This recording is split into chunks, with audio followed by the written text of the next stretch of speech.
सामान्य नॉलेज की इस क्लास में आपका स्वागत है। आज की क्लास में हम कल जो क्वेश्चन गिवन था उसका एक्सप्लेनेशन प्रोवाइड किया है, आप वो लोग देख लीजिएगा। चलिए क्लास स्टार्ट करते हैं। इस क्वेश्चन में बेस वैल्यू 3 है और पावर में है 2x minus Y is equals to X plus Y, और ये रूट 27 है जिसे हम 3 की पावर 3/2 कर सकते हैं। जब हम बेस वैल्यू को इक्वल करते हैं तो इक्वेशन बनती है 2x minus Y is equals to X plus Y.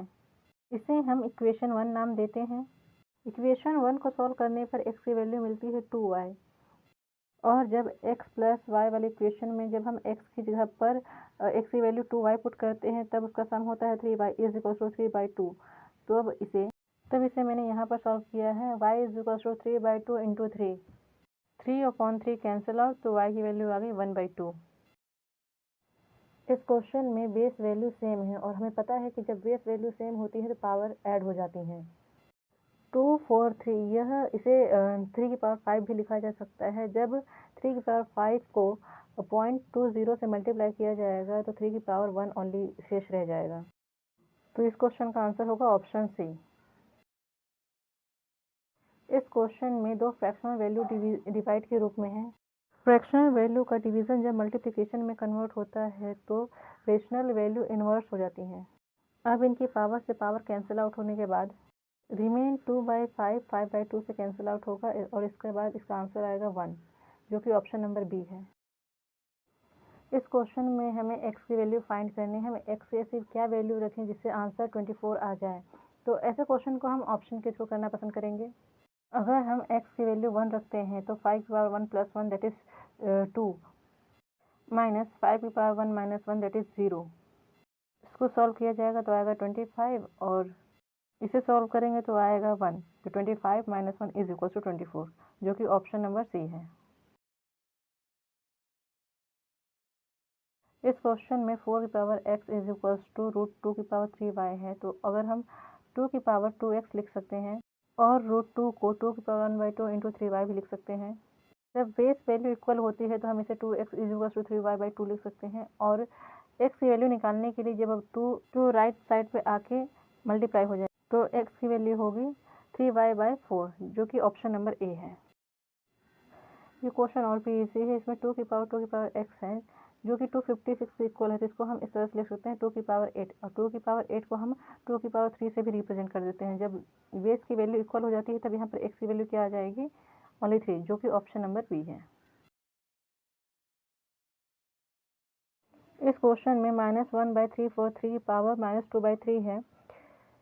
हमें पता है कि जब पावर माइनस में होती है तो वैल्यू इन्वर्स हो जाती है। यहाँ पर 3 4 3 7 का क्यूब है।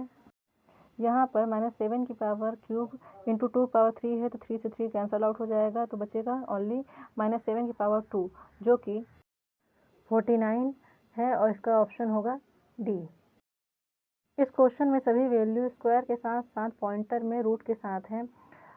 हमें पता है कि जब न्यूमरेटर और डिनोमिनेटर में पॉइंट के बाद सेम नंबर ऑफ डिजिट होते हैं तो पॉइंटर कैंसल आउट हो जाते हैं और सभी अपने स्क्वायर रूट से बाहर आ जाएंगे। 81 9 और 484 22 अपॉन में 64 8 और 6 25 में कन्वर्ट हो जाएंगे, और इनको सॉल्व करने पर आएगा 0.99, जो कि ऑप्शन नंबर डी है। इस क्वेश्चन में रूट में है 625, जो कि 25 का स्क्वायर होता है। 25/5 इंटू 144, जो कि 12 का स्क्वायर होता है। डिवाइड में 3 है, इनको सॉल्व किया जाएगा तो 5 इंटू 4 इंटू 0.07 आएगा, और इनको सॉल्व करने पर रिजल्ट आएगा 1.40, जो कि ऑप्शन नंबर सी है। इस क्वेश्चन में बोला गया है कि 90% ऑफ x इज 45, तो इसको सॉल्व करने पर जब x की वैल्यू आती है वो 50 होती है। अब इसमें बोला गया है कि x% of 1500 will be what. अब इनको सॉल्व किया जाएगा तो 100 से 1500 के 0 कैंसल आउट हो जाएंगे, और 50 इंटू 15 इज इक्वल टू 750। यह एक रीजनिंग का क्वेश्चन है। इसमें इनकम्प्लीट सीरीज को कंप्लीट करना है। पहले हम इनको पार्टीशन में डिवाइड करेंगे, इसके बाद हम देखेंगे कि बी से पहले 2 ए हैं। यहाँ पर बी से पहले एक ब्लैंक स्पेस है, उसके बाद ए है, तो यहाँ पर ऑब्वियस सी बात है पहले एक ए आएगा, तो हमें ऐसा ऑप्शन देखना है जो ए से शुरू हो, और डबल ए के जस्ट बाद बी आता है, तो ए के जस्ट बाद बी आने वाले ऑप्शन को हम देखेंगे। तो यह सीरीज बनेगी डबल ए डबल बी, जो कि जो कि ऑप्शन नंबर सी इसके लिए सुटेबल है। इस क्वेश्चन में एक पैटर्न गिवन है 1/y 3/w 6/t 10/p and 15/? तो हमें क्वेश्चन मार्क की जगह पे वैल्यू एग्जैक्ट वैल्यू पुटअप करनी है। हम देखेंगे कि y से w के बीच -2 का गैप है, w से t के बीच -3 का गैप है और t से p के बीच -4 का गैप है। तो ऑब्वियसली बात है जो नेक्स्ट लेटर आएगा उनके बीच -5 का गैप होगा। तो ऑप्शन होगा डी, दैट इज के। इस क्वेश्चन में आपको एक सर्कल का एरिया गिवन है और सरकमफेरेंस के बारे में पूछ रहा है। एरिया का फॉर्मूला होता है πr², जो कि 2464 के इक्वल में है। तो हम इससे r की वैल्यू फाइंड करेंगे, दैट इज 28। सरकमफेरेंस का फॉर्मूला होता है 2πr। इसको सॉल्व करने पर आंसर आता है 176। इस क्वेश्चन में कुछ सम ऑफ अमाउंट है, दैट इज 10,980। इनको 3 लोगों में डिवाइड करना है, ए बी सी 7 रेस 3 रेस 5 में। इन तीनों का सम आता है 15x। 15x 10980 के इक्वल होता है और इसको सॉल्व करने पर x की वैल्यू आती है 732। c की वैल्यू है 5x। तो x की जगह पर हम 732 से मल्टीप्लाई करेंगे तो इसका आंसर आएगा 3660, जो कि ऑप्शन नंबर डी है। इस क्वेश्चन में b और c के शेयर का सम देखना है।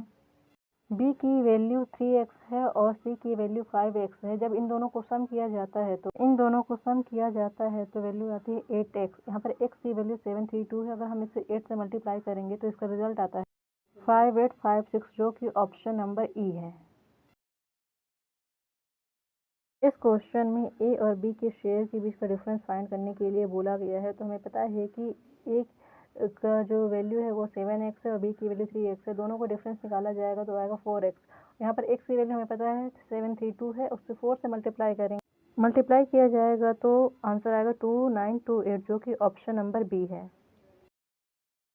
ये क्वेश्चन रीजनिंग का एक क्वेश्चन है जो कि कोडिंग डिकोडिंग बेस्ड है। यहाँ पर मल्टीप्लिकेशन को प्लस और प्लस को मल्टीप्लिकेशन के में कन्वर्ट कर दिया गया है, माइनस को डिवीज़न और डिवीज़न को माइनस में। तो यहाँ पर क्वेश्चन गिवन है कि आपको यहाँ पर साइन चेंज करके आपको इज इक्वल्स टू के बाद वाली वैल्यू लानी है। तो हम ऑप्शन नंबर फर्स्ट से ही ट्राई करते हैं। यहाँ पर 16 + 5 है, तो यहाँ प्लस का मतलब होता है मल्टीप्लिकेशन, तो 16 × 5 दैट इज 80। माइनस का मतलब होता है डिवाइड, तो हम 80 को 10 से डिवाइड करेंगे, आएगा 8। और डिवीज़न मल्टीप्लिकेशन का मतलब है प्लस, तो +4 और डिवीज़न का मतलब है माइनस, तो -3। इनको सॉल्व करने पे आएगा 8 + 4 -3। इसको सॉल्व किया तो आएगा 9, जो कि ऑप्शन नंबर ए है। नेक्स्ट क्वेश्चन है the number of road accident in a city is increases month by month. तो इसमें जो भी एक्सीडेंट है वो मंथ वाइज इंक्रीज होते जा रहा है। तो हमें बताना है कि जून मंथ में वो एक्सीडेंट इंक्रीज होकर कितना हो जाएगा। इसमें हमें साफ साफ दिख रहा है कि जो भी एक्सीडेंट रेट है वो 4 से इंक्रीज हो रहा है, 4 से 8, 8 से 16 ऐसा। तो इनके बीच का हम डिफरेंस देखेंगे, तो डिफरेंस 4, 8, 12, 16। तो ऑब्वियसली बात है नेक्स्ट 16 + 4 कितना हो जाएगा 20। तो 20 + 44 दैट इज 64। ये सेकेंड लास्ट क्वेश्चन है। इसमें आपको बताना है कि किस पैटर्न को फॉलो कर रहा है। तो इसमें आप देखेंगे कि 737 इनको सॉल्व करने पर 70 आ रहा है। तो कैसे आ रहा है, इसने 7 + 3 को ऐड करके 10 बनाया और 10 को इसने नेक्स्ट 7 से मल्टीप्लाई कर दिया तो 70 बन गया। ठीक इसी तरह से 5 9 को ऐड करने पे 14 बना और मिसिंग टर्म को हमने x माना है, x से मल्टीप्लाई करने पर 84 आना चाहिए। तो वो कौन सा नंबर हो सकता है, तो ऑब्वियसली बात है वो नंबर 6 होगा। ये लास्ट क्वेश्चन इनइक्वालिटी का है। इसमें स्टेटमेंट और कंक्लूजन गिवन होते हैं। तो हम कंक्लूजन 1 को देखते हैं, जिसमें लिखा है कि b greater than is equal to p, जबकि स्टेटमेंट में b is less than k है। तो first conclusion wrong. Now second conclusion k is less than is equal to n। Statement में गिवन है n is greater than p and p is greater than is equal to k, that is conclusion number 2 is right. Now third is d is greater than b। Statement में given है d is greater than n, n is greater than is equal to p and p is greater than is equal to k and k is greater than b, that is d is greater than p is right. Now option number 4 k is less than is equals to d. That is wrong. That means option number first is true only, second and third are true. Thank you for watching and keep watching.